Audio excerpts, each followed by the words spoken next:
What's going on, guys? It's MaxMax24, and it's Friday, which means it's time for another Weekly Gamer, the weekly show where I tell you all the fun stuff that happened in the gaming industry over the week. But before we get into that, please always remember to drop a like, comment, subscribe to the videos, and all that jazz. All the fun stuff us tell you is to do. Follow me on social media: Twitter, Facebook, Instagram, TikTok. I upload most on Twitter and TikTok. Sometimes on Facebook, rarely on Instagram. Follow me on Facebook, subscribe to me here. And with that, let's get into the weekly gaming news.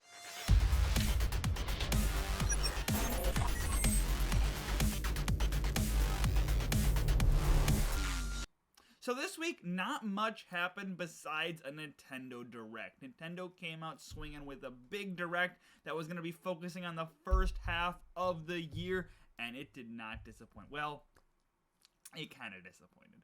There was a couple games that were kind of cool, other ones we knew were are coming, and there wasn't a lot of big surprises. There were some weird surprises that nobody saw coming, but it wasn't one of the best Directs in the world. There was a lot that was just kind of boring, kind of meh, but there was a lot that was cool too, you know. It was a mixed bag, and some things that I don't know if we should be excited about, you know. It's weird.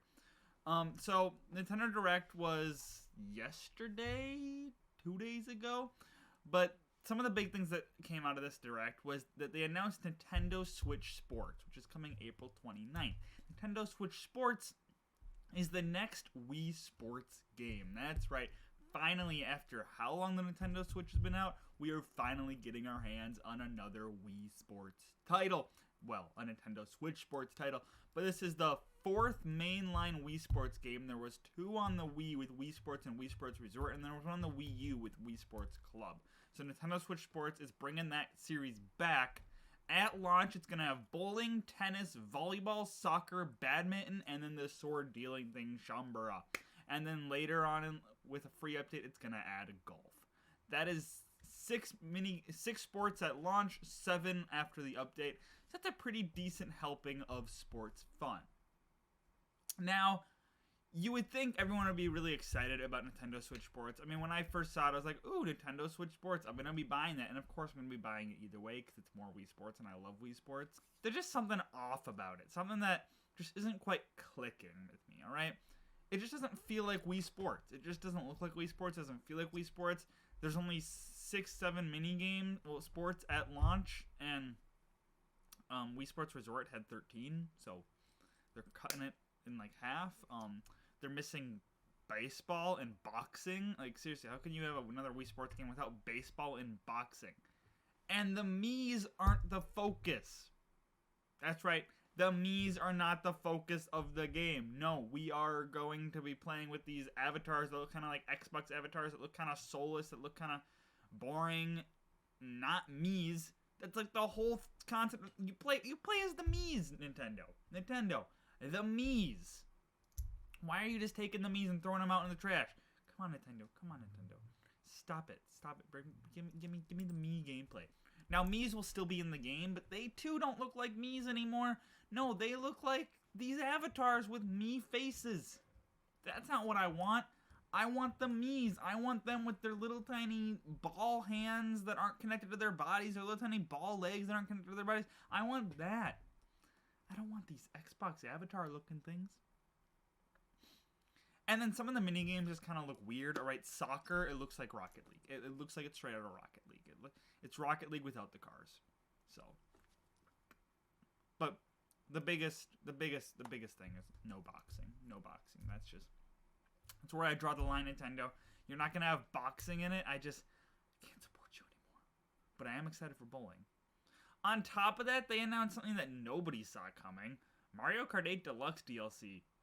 Yeah, it's getting DLC 4 years after launch.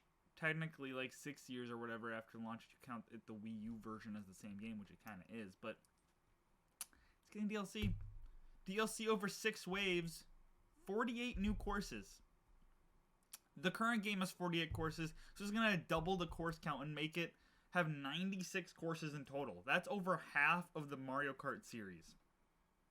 That's a lot of courses. That's a lot of courses. They're all going to be remasters of old courses released in 6 waves up until the end of 2023 for $25. Or you can get the Nintendo Switch Online expansion pack and you can play with them through there for no extra charge. Now, I love Mario Kart, And I'm so happy that we're getting more courses in Mario Kart 8, because Mario Kart 8 is fantastic. But I also gonna be kind of sad that we're not getting a Mario Kart 9 in the future. Now, don't get me wrong.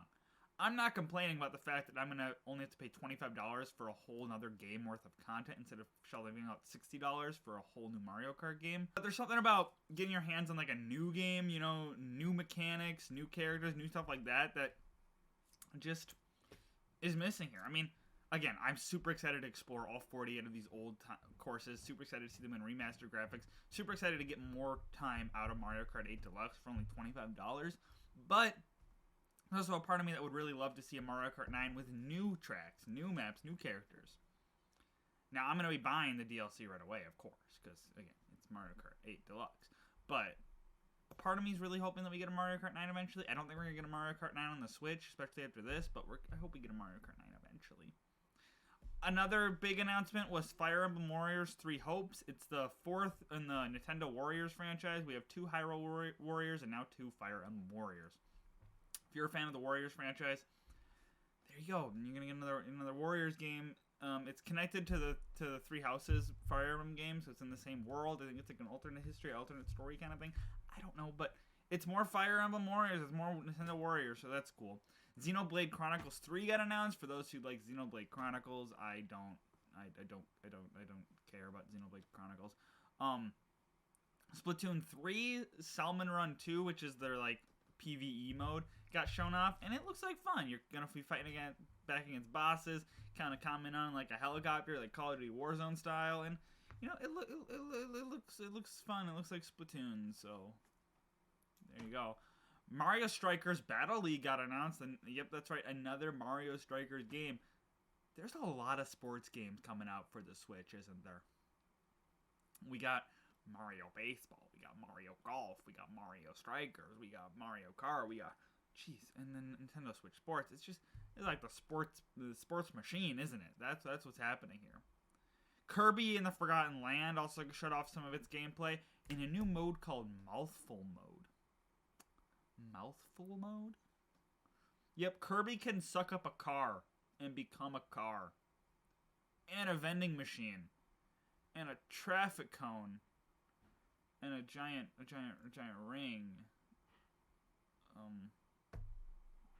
What? You guys are just going all in on this Kirby sucking things up, aren't you? You know, maybe he can suck up a skyscraper. That'd be kind of cool. But yeah, Kirby in the Forgotten Land looks like a lot of fun. It looks like a Mario Odyssey type game for Kirby. Never been a big Kirby fan, but I might have to buy it because it looks pretty good. Disney's also doing a free-to-play kart racing game because everybody needs a kart racing game nowadays. Disney's looks like a kart racing game. I mean, I don't know. I guess we can never have too many kart racing games. Nope. Everyone needs a new Smash Bros. Clone, and everybody needs a kart racing game. So that's the world we live in. There's a lot of other games that were shown off at the Nintendo Direct. Some ports, like Ezio Collection's coming to Switch. No Man's Sky is coming to Switch, and that's wild. I don't think I could run that game, but that's coming to Switch. We got some remasters of games I don't really care about. Earthbound is coming to Switch through the Nintendo Switch, Nintendo Entertainment System gameplay thing. You know, that's coming to Switch. We got a lot of ports. So there's a whole lot of stuff that most of it I didn't care about. I cared about Nintendo Switch Sports, and I cared about the Mario Kart 8 Deluxe DLC, but most of the other things I was just like, okay, that's cool. We're probably not going to hear from Nintendo till E3, so we're going to have a lot of games to tie ourselves over until then, you know? So hopefully they'll come out swinging with this next E3. That was pretty much all that happened this week. The only other thing is that Microsoft has confirmed Call of Duty will remain on PlayStation. That's right. Calm down, PlayStation fans. You're still gonna get Call of Duty. That purchasing of Bungie worked. You know, that really showed Xbox, and now they're gonna be sitting back and be like, "I'm sorry, guys. Here's Call of Duty." That's definitely not what happened. They definitely were not like, "Oh no, Sony but Bungie. Well, we gotta extend an olive branch." No, that's not what happened, guys. Microsoft has decided that Call of Duty would be better served on all consoles. All right, especially if they're committing to the fact they don't want to split up communities, then that makes sense. Now, it doesn't mean that all Activision Blizzard games are going to be multi-platform, but Call of Duty for sure will be. So we'll see what happens there. Could also see them doing this as a way to hopefully get this past the government so that they can actually acquire Activision Blizzard, because they're like, oh, we're not going to cut people off of this game, so it's not a monopoly, all that stuff. They also want to bring Call of Duty to Nintendo. So the last time Call of Duty was on Nintendo went super, super well. I mean, everybody loved my first Call of Duty was actually on the Wii. It was Black Ops. For the longest time, I couldn't figure out how to turn myself, so I just thought I had to go straight. I thought it was like an on-rail shooter, and I just had to go straight. It wasn't until I pointed my remote at the Wii sensor bar and moved it that I was like, oh my gosh, you can turn in this game? I was not a very bright child, but that was my first Wii experience. But yeah, that's about it that happened in this week of news. Besides the Nintendo Direct, it was a pretty slow week. Maybe next week it'll pick it up more, because now all the other companies are going to have to respond to Nintendo Direct and release their own Kart games, of course. Where's my Microsoft Kart game? Where's my... Oh, Nickelodeon already has one. Where's my Cartoon Network one? Come on, all the Kart games. Give us all the Kart games, because that's what we want, apparently. But I hope you enjoyed.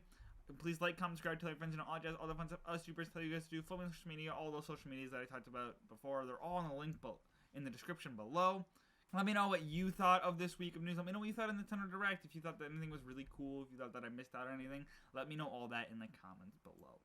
I hope you enjoyed, and I hope to see you in the next video.